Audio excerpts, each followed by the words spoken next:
የኛ ተልኮ ራዕይ ያለው ለትውልድ የሚሸጋገር ሁነኛ ተቋም መፍጠር ነው።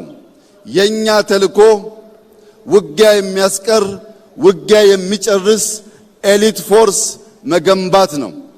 የናንተ ተልኮ ኢትዮጵያን መገንባት፣ ኢትዮጵያን መጠበቅ፣ ኢትዮጵያን ማጽናትና ኢትዮጵያን ማሸጋገር ነው። ኢትዮጵያ በልጆቿ ላብ ትሰራለች። ኢትዮጵያ በልጆቿ አጥንትና ደም ትጸናለች። ኢትዮጵያ አልተደፈረችም፣ አትደፈርም።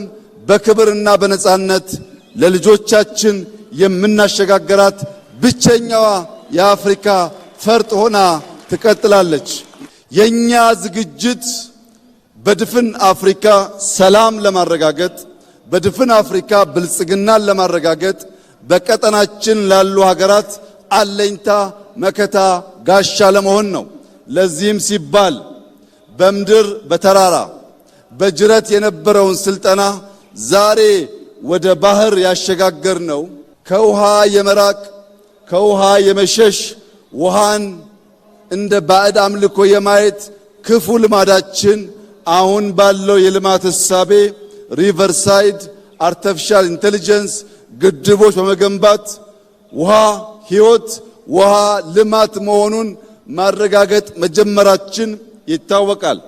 በዚህ ብቻ ሳያበቃ ከሶማሌ ጫፍ እስከ ምጽዋ ጫፍ በባህር የሚያጋጥሙ ሽብሮችን ወንድም ህዝቦችን ደግፈን ሽብርን ለማስቀረትና ልማት ብልጽግናን በቀጠናችን ለማረጋገጥ ለኢትዮጵያ ብቻ ሳይሆን ለቀጠናው በቂ የሆነ ኤሊት ፎርስ ቴክኖሎጂ የታጠቀ ቴክኖሎጂ የሚጠቀም በድሮን ሪኮነሰንስ የሚያደርግ በካሚካዚ ምሽግ የሚያፈርስ በምሽግ ብቻ ሳይሆን በስትራቴጂክ ቦታዎች በሰላም ወረዳዎች ውጊያን የሚያጧጥፍና የሚያሳጥር ተቋም ኢትዮጵያ ስለገነባች ድፍን የምስራቅ አፍሪካ ሀገራት ድፍን የአፍሪካ ሀገራት እንኳን ደስ ያላችሁ እንኳን ደስ ያለን እላችሁ ፈልጋለሁ።